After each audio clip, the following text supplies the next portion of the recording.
Sifu was one of those rare games for me where the menu description was a lot more appealing than the actual serving, at least at first. My first couple of hours with the game, I just felt weak, inferior. Like all great Kung Fu masters would be ashamed of my lack of skill, but then I learnt the first real step of becoming a Kung Fu legend. Discipline. I had none.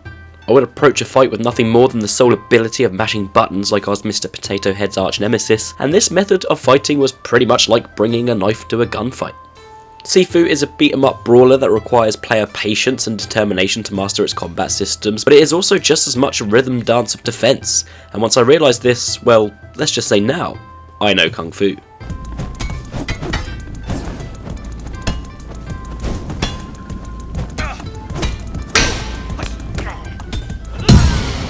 Developed by Sloclap, Sifu has some pretty interesting and unique mechanics with its combat systems and progression.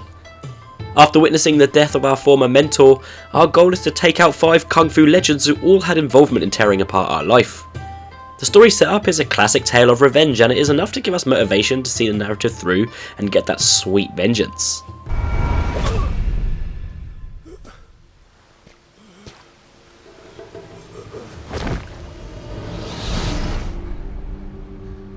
To see the progression unfold, we have our clue board in which, as we kick, punch and slap our way through the game's 5 levels, it fills with key information regarding our targets and their respective locations. But don't expect anything too complex with this, like, I don't know, say the Hitman games, and learning about our targets and places for gameplay purposes. It's all pretty bare bones, but let's be honest, who really cares? Saying you play Sifu for the plot is like saying you watch porn to see if he fixes the cable, so let's just grab that wood and start beating, shall we? What's interesting about Sifu that separates it from others within the genre is its unique aging mechanic. Starting off at 20 years old at the start of a run on the first level in the slums, you want to get through the game as young as possible to face a fighting chance, and this is the core of Sifu's gameplay loop. To call it a roguelike is like describing toast as cooked bread, it just isn't, although it does borrow certain known traits from the genre to give it a sort of roguelike feel to it. The biggest one being the whole starting from the beginning again should you fail. However, this is actually one of Sifu's more forgiving systems, as each level triggers a checkpoint, so you only have to start from the beginning of that level should you die permanently once you reach old age. The catch is though, you probably won't want to start from the level, at least early on, and start from the beginning of the game because you're just too old to pick up where you left off. Each time you die in Sifu, you resurrect exactly where you died, but to do so sacrifices your youth. Die once, you age a year to 21, but this will also add 1 to your death counter. Die again, your death increases to 2, meaning you then age 2 years to 23. Die 3 times, 3 years, 4, and so on. For each decade you age, your attacks get stronger, but your defense gets weaker, symbolizing that of an elderly Kung Fu master. You have the advantage of knowledge and skills, yet you grow weak with age. The level checkpoints are the age you were when reaching them, so if you want to checkpoint at a younger age, you'll have to replay and master earlier levels to have spunk on your side the further you get. Die in your 70s and the game is over.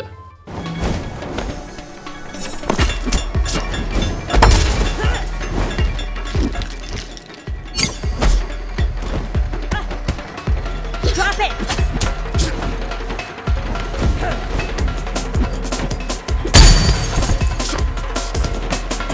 No way!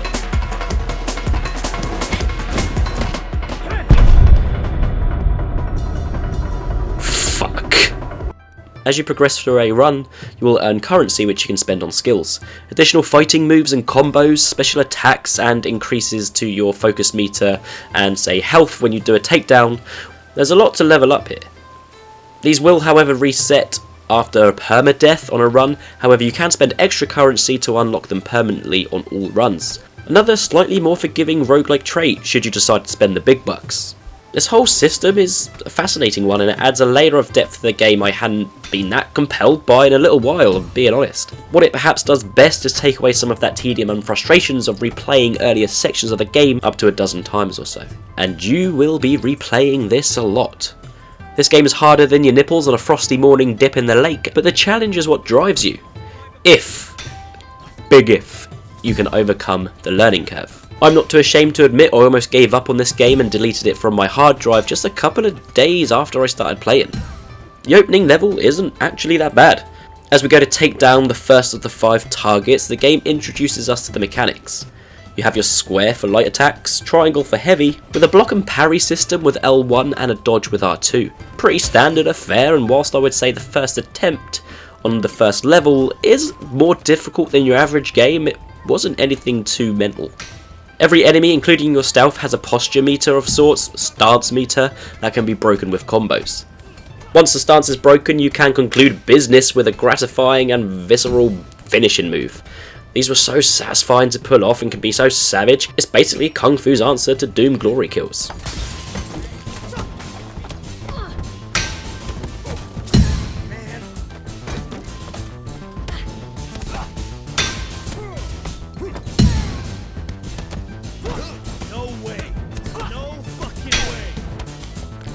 Love it. But ever seen a wolf in sheep's clothing? Well, probably not, because by the time it gets to you it's too friggin' late. In comes level 2, the club with a clenched fist, and my ass is downright whooped like a little bitch. I didn't know what was going on. I couldn't land hits, I couldn't parry, enemies coming from all angles, I couldn't see shit. Everyone was blocking me and slapping me like a good piece of gammon, and trust me, it wasn't as enjoyable as it sounds. I did not know Kung Fu, and it stood out like a sore thumb. The addiction of trying to get better was rapidly declining because I just couldn't get into the groove, or more so, I couldn't interpret the groove the game wanted me to bob my fist to as I was beaten. I turned the game off with the thought, nah, this is just too unfair. I like a hard game, but this is just absolutely illogically difficult. 2 days later I thought, did I just really waste 35 quid? One more go. My egg on cooked bread must have been good that morning because the game and I suddenly just clicked. First try back and I'm on the damn boss of the 3rd level within the hour. It wasn't even gradual. I understood what the game was asking of me and all of a sudden I was fighting back. Kung Fu isn't about beating your enemies to a pulp. It's about being self-disciplined, patient and determined with yourself as much as defeating your enemy, and this is what Sifu pulls off, I think, very well with this particular style of gameplay. Observing your enemy's attacks as you practice to be able to evade and block before attacking is key to survival in Sifu, and found if I put in the time, I could do it, and well, mashing the fighting buttons to constantly attack, something that perhaps a lot of games encourage, was the start of my downfall. I first moved on to timing the parries, and I got this pretty spot on, but it wasn't enough, and it was then when I realised that holding L1 to put yourself in the defense stance and then moving the left stick in the direction away from the incoming enemy attacks would actually move my character to dodge the attacks. You do have the dodge button as well, which will move your entire character away from the enemy. However, this in itself will also see you screw up. You might as well be backing off a cliff as the lesser of two evils. Get out of the habit of using this and use the unique dodge mechanics by manoeuvring your character around the incoming attacks, as opposed to just completely away from them. A fantastic example of this is the second boss fight. Infuriating! I just couldn't dodge out the way enough or run or parry quick enough, and I was beaten like a piñata on some kid's birthday that was definitely too old to be having a piñata. Look at this comparison of my first go and a more recent one. Notice how I'm moving around the incoming attacks. This is when Sifu really comes into its own and the game became an excellent dance of defense and offense. And honestly, it came to the point where I felt actually a lot of the work was being done for me by just standing there holding L1 and moving with the stick, in a way that it actually became a little bit too on the simple side once I realised it, which in itself means it was a complex system to master.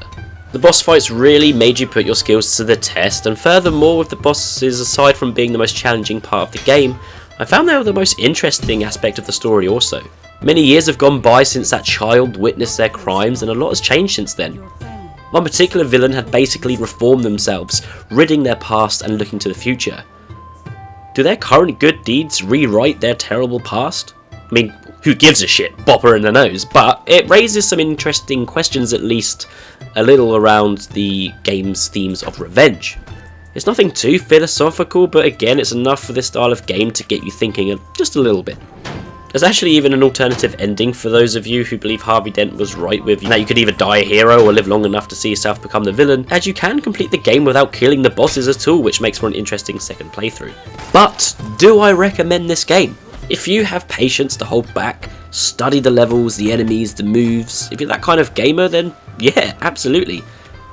But perhaps even more so, I recommend going back to this if you already have it and have given up, like I almost did because of the frustration of old habits. It is a great game that is a hell of a lot of fun once you master it. But yeah, this was all just my opinion. What did you think of Sifu? Did you get to grips with its combat style far quicker than myself and many others, or are you struggling as well?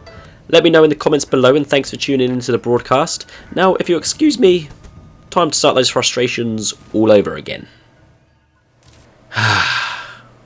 Elden Ring.